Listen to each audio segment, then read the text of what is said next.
3 sa 6 na persons of interest sa pagka-coke overdose na naging sanhi ng pagkamatay ng negosyanteng si Paulo Tantuco ay pinangalanan na. Merong pasabog na nakakagulat mga kababayan natin na meron pang isa na hindi pinangalanan na di umano'y kasama doon sa entourage, doon sa ginaganap na Metro Manila Film Festival doon sa Beverly Hills ay isang negosyanteng nagmamay-ari ng TV network. Halaka.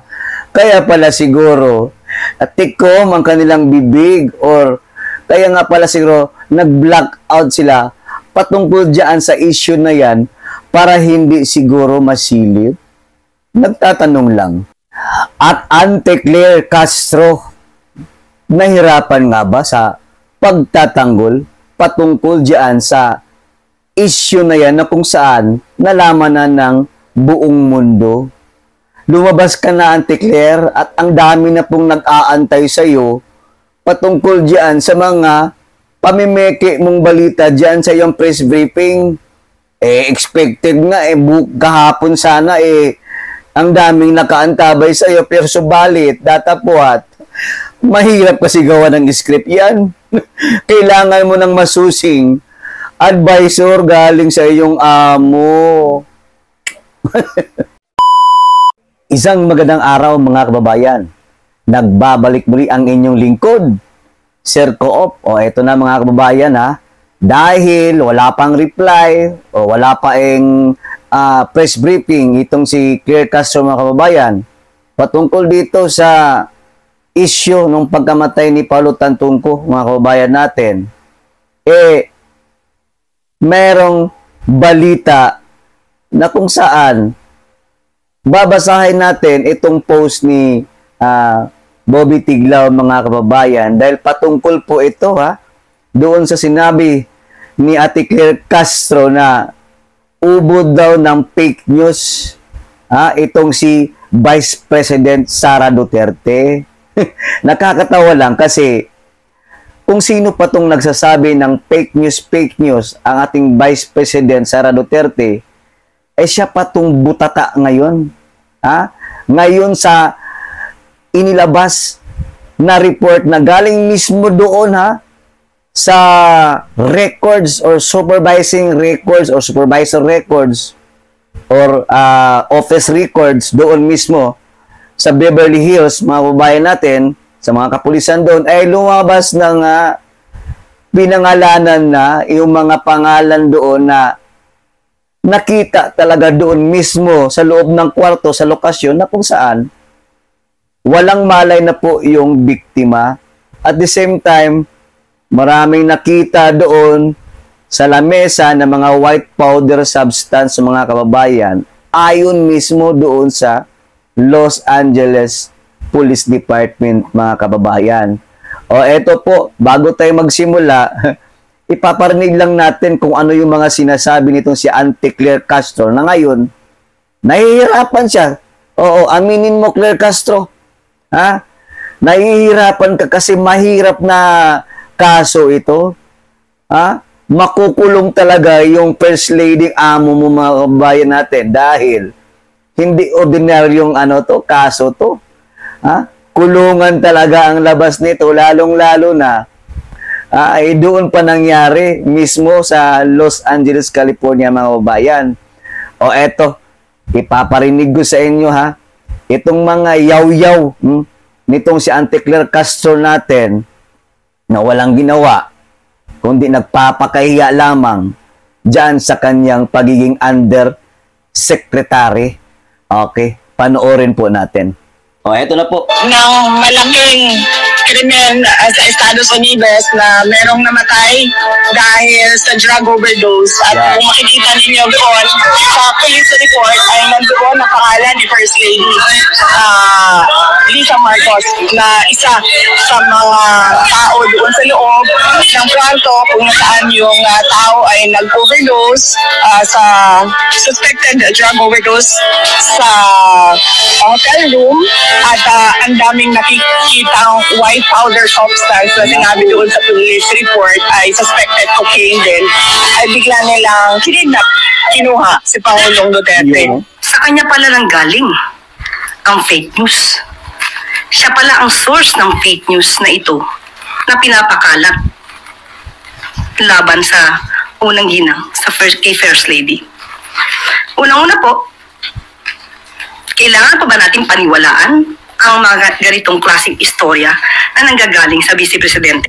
Nung nagkaroon ng malaking krimen sa Estados Unidos na merong namatay dahil sa drug overdose, at kung makikita ninyo doon sa police report ay nandoon ang pangalan ni First Lady Lisa Marcos na isa sa mga tao doon sa loob ng kwarto kung nasaan yung tao ay nag-overdose sa suspected drug overdose sa hotel room, at ang daming nakikitang white powder substance na sinabi doon sa police report ay suspected cocaine din, ay bigla nilang kinuha si Pangulong Duterte. Sa kanya pala lang galing ang fake news. Siya pala ang source ng fake news na ito na pinapakalat laban sa unang ginang kay First Lady. Unang-una po, kailangan pa ba natin paniwalaan ang mga ganitong klaseng istorya na nanggagaling sa Vice Presidente? Nung nagkaroon ng malaking Di ba mga kababayan? Ano na, Auntie Claire Castro? Fake news talaga si VP Sara Duterte. Fake news na fake news. Hindi siya kagaya sa iyo na talagang napakagaling, no? Napaka-honest na sinungaling. Eto makinig ka, Auntie Claire Castro. Mayroong post dito mismo kay sa caption ni Bobby Tiglaw. Eto po ang sabi Ang sabi niya dito sa kanyang post, I received via Viber this photo of a Beverly Hills police records. Alaka. Eto, records na to Auntie Claire Tingnan lang natin kung sino ang peke o sino yung fake news. Huwag mo kasing isahan si VP Sara Duterte. Malawak ang intel niyan. Abot buong mundo. Duterte pa. Ayan. Beverly Hills Police Records Supervisor reporting on Mr. Tantoco's death and persons who were with him when police arrived. Alisa Araneta Marcos was one. Paano yan, Auntie Claire, Isa si Lisa Marcos na nandoon mismo. I also checked if there was such a record supervisor. There is the palace spokesperson who denied this. Explain. Alaka. Marami talagang dito. Maraming matatamaan. Eto, basahin natin eto po Auntie Claire Ayan. Ayon dito, maliliit kasi Basahin lang natin. Teka lang Ayan. Eto po. Galing po ito sa supervisor records diyan sa Beverly Hills Police. Sabi dito, mga kababayan, this letter is in response to your request. Yan, the request that was made electronically on March 11, 2025 under the California Public Records. Ayan, California Records, mga kababayan. The request seeks disclosure of the report that occurred on March 8, 2025 under case number 2025-001-1805. The Beverly Hills Police Department or BHPD has determined teka lang, maliit has determined that the request in Part 6 copies of public records in BHPD's possession.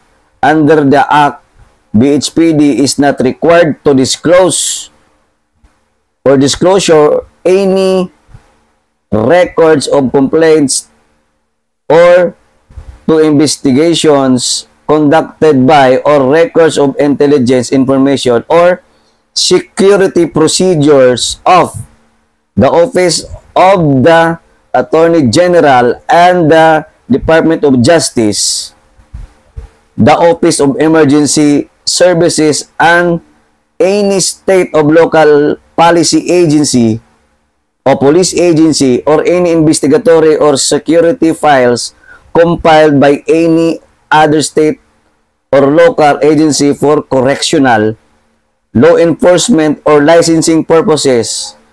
Ayan.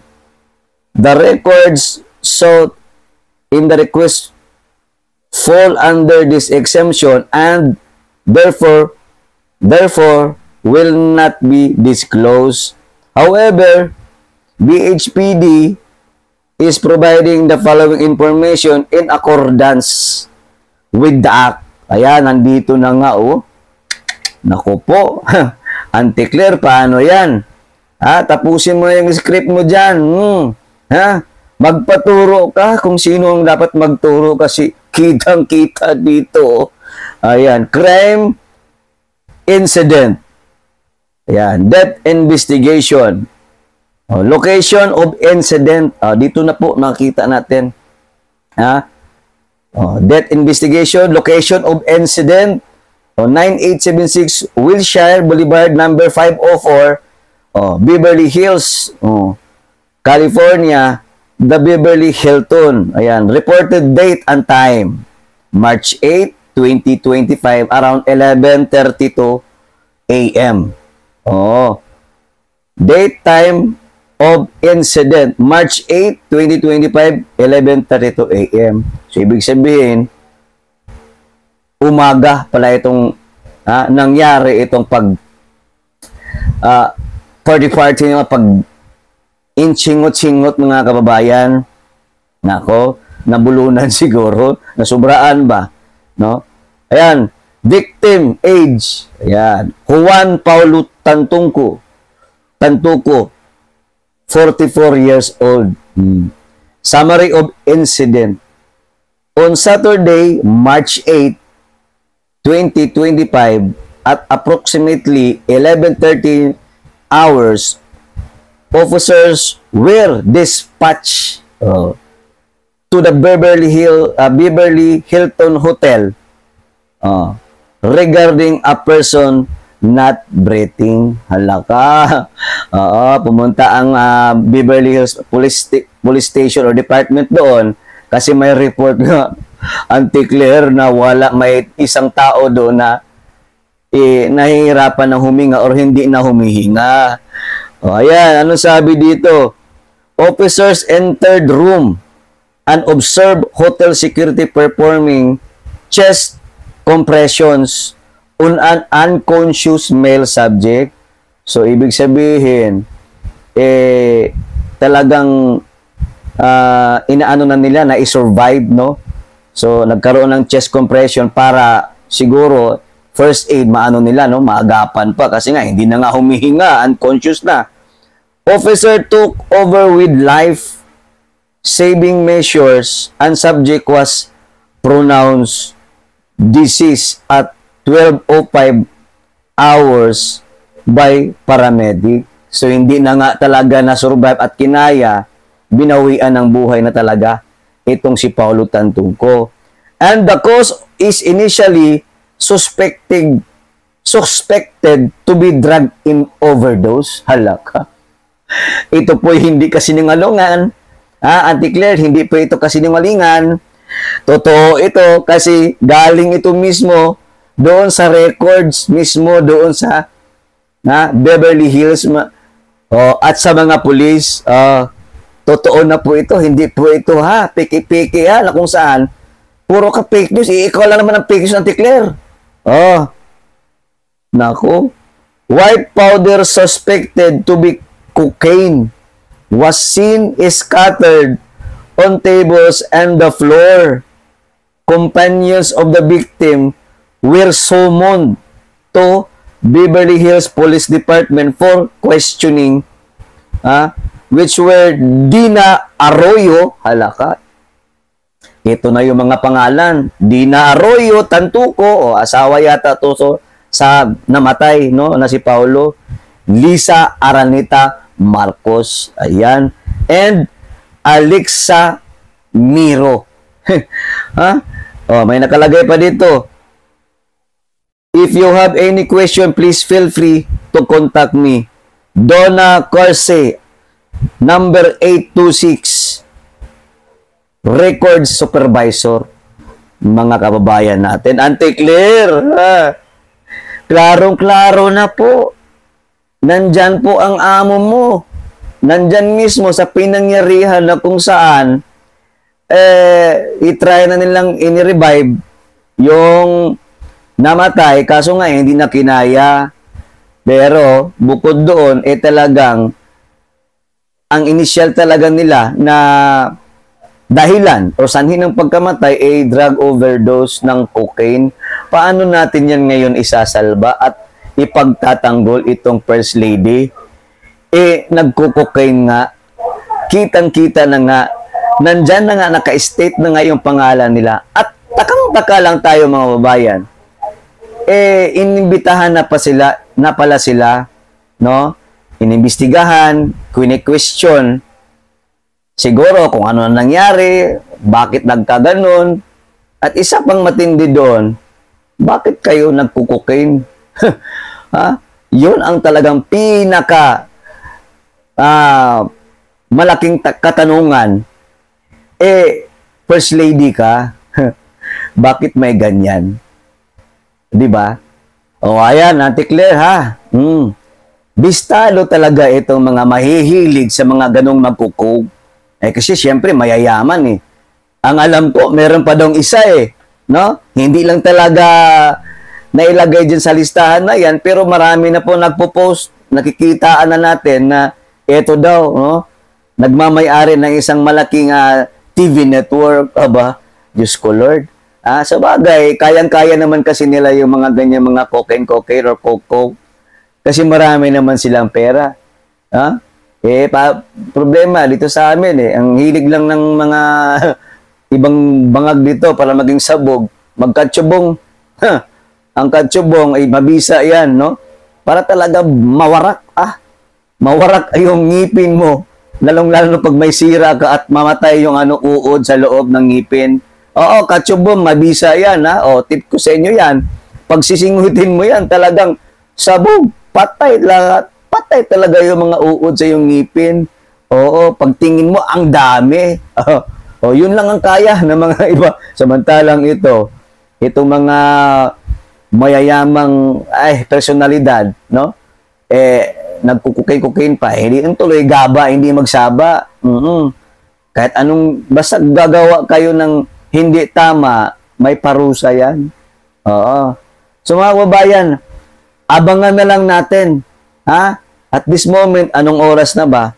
Abangan natin si Auntie Claire Castro, baka magpapalabas yun ng kanyang movie.